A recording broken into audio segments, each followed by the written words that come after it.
பேச 4 ஊன் தசை ப்ளஸ் மூலவன்னி ப்ளஸ் வாசி,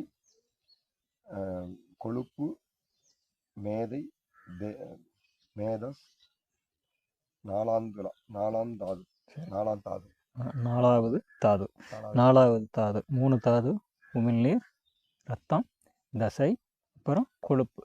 மேதஸ்ன்னு ஒரு பேர் இருக்குது, சரி, அல்லது மேதை அப்படின்னு பேர் இருக்குது. இது 4வது தாது. கொழுப்பு உருவாகிறதுல காரசாரத்தினுடைய பங்கு. யார் பங்கு? காரசாரம்ங்கிற வழக்கு வந்து எதை வச்சு நம்ம சொல்லிட்டு வரோம்னா, பரவிந்து இகவிந்து இதில் யாருக்கு பங்கு அதிகம் அப்படிங்கிற விதத்தில் போது, தசையில் அடங்கி இருக்கிற எண்ணெய் சத்து வளலை அதுதான் கொழுப்பாக மாறும். அதிகமாக எண்ணெய் அடங்கியிருக்கிற அந்த கொழுப்பு அடங்கியிருக்கிற கொழுப்புங்கிறது எண்ணெய்ங்கிறதும் வேறு வேறு இல்லை. கொழுப்பை உருக்குனா எண்ணெய் திரண்டு குளிர்ச்சியாகி திரட்சியாக நின்றுச்சுன்னா கொழுப்பு. சரி, இப்படி அதிகமாக எண்ணெய் உறைஞ்சி போன எண்ணெய் தங்கியிருக்கிற பொருட்களை சாப்பிட்டோம்னா உடம்புல கொழுப்பு சத்து அதிகமாக சேரும்.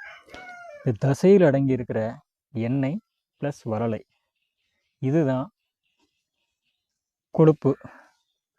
இதை வந்து யார் தசையில் அடங்கியிருக்கிற இந்த சத்துக்களை யார் வந்து கொழுப்பாக மாற்றி தக்க வைக்கிறதுனா இகவிந்து தான் தக்க வைக்கும். ஏன்னா கொழுப்பு வந்து ஓடக்கூடியது, சும்மா வச்சாவே ஓடிடும், உருகி எண்ணெயாக மாதிரி ஓடிடும். அதை கட்டி நிறுத்தி உடம்புக்குள்ளே ஸ்டோர் பண்ணி வைக்கிறது யாருன்னா இகவிந்து. சரி, இதில் புரிஞ்சுக்கப்பட வேண்டியது என்னென்னா, மூலாதார சக்தியானது பிரம்மச்சரியம் இல்லை அப்படின்னா கொழுப்பு நீங்கள் சாப்பிட்டாலும் உடம்புல தங்காது, கொழுப்பு உருகி போயிட்டே இருக்கும். டயபிட்டிஸ் வந்துருச்சு, பிரம்மச்சரியம் இல்லை, மூலசக்தியில் அழிஞ்சு கீழ் நோக்கி நீரிழிவில் போயிட்டே இருக்குது அப்படின்னா வந்து உடம்புல ஃபேட் தங்காது. டயபிட்டிஸ் ஸ்டேஜ் 2 வந்தவங்களை பாருங்கள், கொழுப்பெல்லாம் உருகி போய் உடம்பெல்லாம் உருகி போய் எப்படி ஆகிடும், பலமெல்லாம் போய் எலும்பு தெரிகிற மாதிரி ஆகிடும். ஏன்னா கீழே பிரம்மச்சரியம் இல்லை. இந்த பிரம்மச்சரியம் ஆனால்தான் வந்து உடம்பு சரீரத்தினுடைய சத்த தாதுக்களையும் கட்டி நிறுத்தக்கூடியது பிரம்மச்சரியமான மூலாதார சக்தி தான். இது இல்லை அப்படின்னா என்ன ஆகும்? உடம்புல கொழுப்பை சாப்பிட்டாலும் தங்காது. ஏற்கனவே நீங்கள் உடம்பு பலமாக இருக்கணும்னு சொல்லி தசைக்குள்ளே எந்தெந்த கொழுப்பெல்லாம் சேர்த்து வச்சுருந்தீங்களோ அதெல்லாம் ஓடிடும்.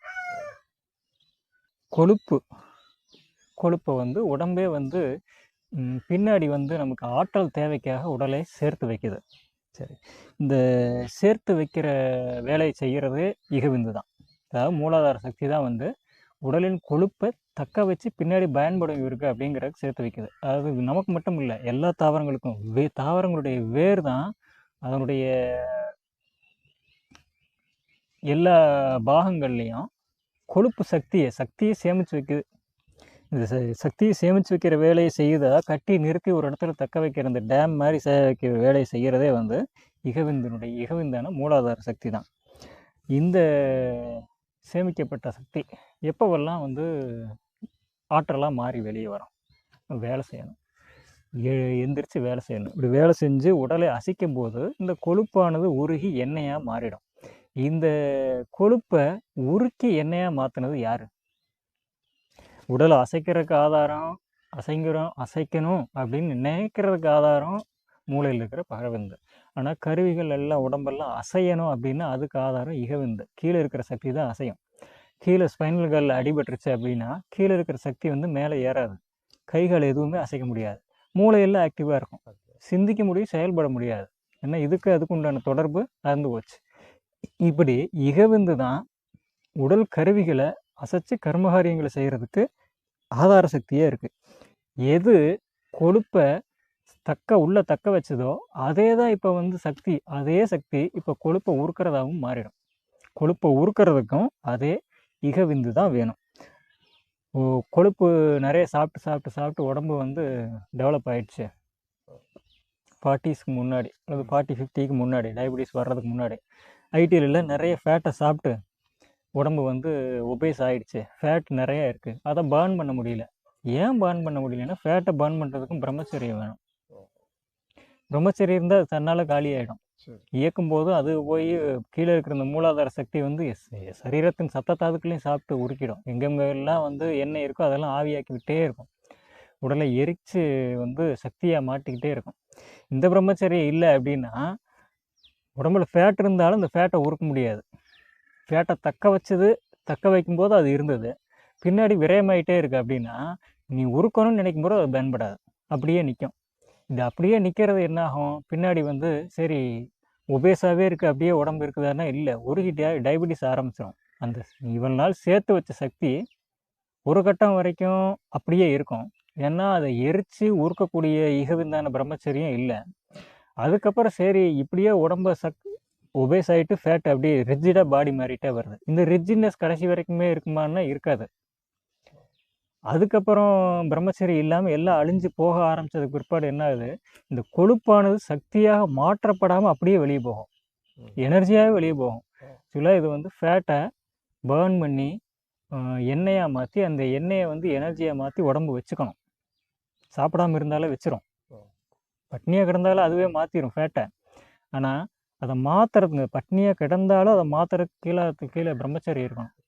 அதனால தான் இங்கே மாலை ஓடும்போது பிரம்மச்சரியம் இருக்க சொல்லி ஒரு மண்டலம் பிரம்மச்சரியை வந்து அவ்வளோ வலியுறுத்துறது.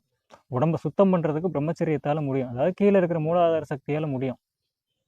அப்போ எந்த விரதங்கள் எடுத்தாலும் பிரம்மச்சரியம் இருந்தால் தான் அது வேலை செய்யும். ஏன்னா உடலை மாற்றக்கூடிய, அதை சுத்தம் செய்யக்கூடிய சக்தியே கீழே தான் இருக்குது. அது விரயமாயிட்டே இருக்குது அப்படின்னா வெறுமனே வந்து கீழ் நோக்கி மட்டும் விரயமாறுது இல்லை, புலன் இயக்கத்தில் பேச்சில் எல்லாத்திலும் போயிட்டே தான் இருக்கும்.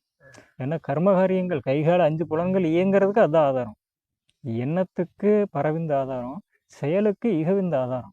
இப்படி பேச்சு இயக்கம் இதில் எல்லாம் வந்து அது விரயமாயிட்டே தான் இருக்குது, கீழே தங்குறது இல்லை. இப்போ கீழேயும் ஓடிட்டே இருக்கு அப்படின்னா என்ன ஆகும், இந்த ரிஜிடாக தங்கிட்டு இருந்தது இல்லையா ஃபேட்டு, அதெல்லாம் உடைபடாமல் அப்படியே மொத்தமாக வெளியில் போகும் நீர் சேர்ந்துருச்சுன்னா. ஏன்னா கீழே மேல் நோக்கி இயக்கம் தூண்டி உடம்பு தாதுக்கள் அழியாமல் காப்பாறது அதுதான். நெருப்பாக மூலாதாரத்தில் தங்கியிருந்து இந்த மூலாதாரத்தின் கனல் வந்து மேல் நோக்கி எல்லாத்தையும் தாங்கி நிறுத்திட்டு இருக்கு, டேம் மாதிரி. அது போயிடுச்சுன்னா எல்லா கீழ்நோக்கி இயக்கம் ஆரம்பிச்சிடும். சத்த தாதுக்களும் கீழ் நோக்கி போகிறது தான். மழை பெய்யும் போது பாறைகளே உருட்டிட்டு வந்துடுது. இப்போ உடம்புல தாதுக்களுக்குள்ள சத்த தாதுக்குள்ளேயே நீர் அதிகமாக கபம் சேரும்போது அது என்ன ஆகும், கீழ் நோக்கி ஒடியாந்தோம். கீழ் நோக்கி வர்ற தடுத்து நிறுத்துறதுக்கு கீழே ஒருத்தர் இருக்கணும்.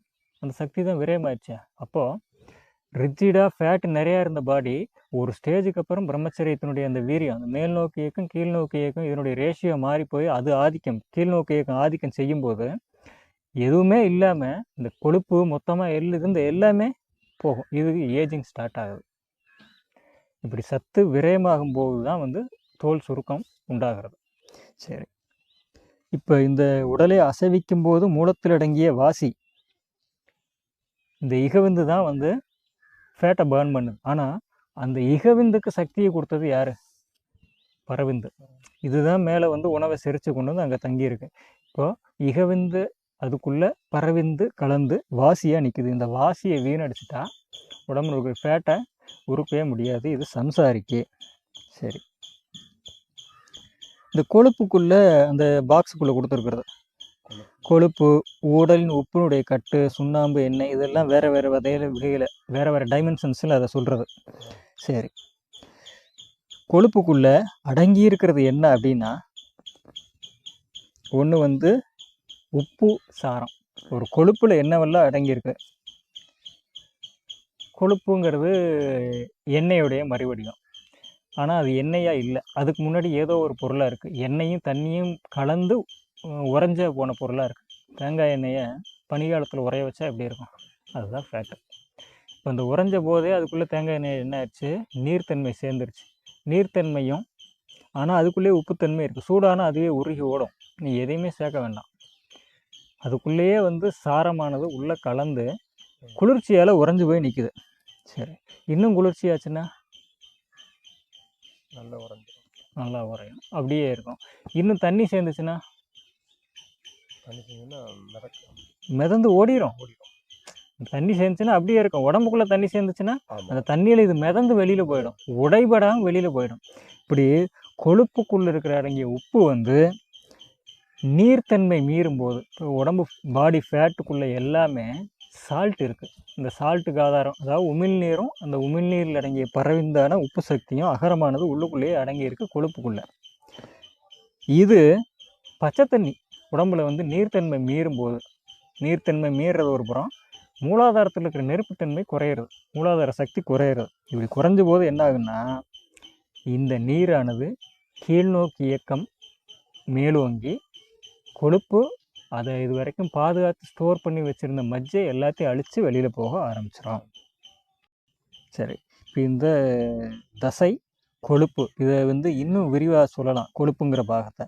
ஆனால் இந்த கொழுப்பு பாகத்தை வந்து மஜ்ஜை வெள்ளையணும் இதை பார்த்துட்டு திரும்ப வந்து மறுபடியும் பார்க்க போகிறோம்.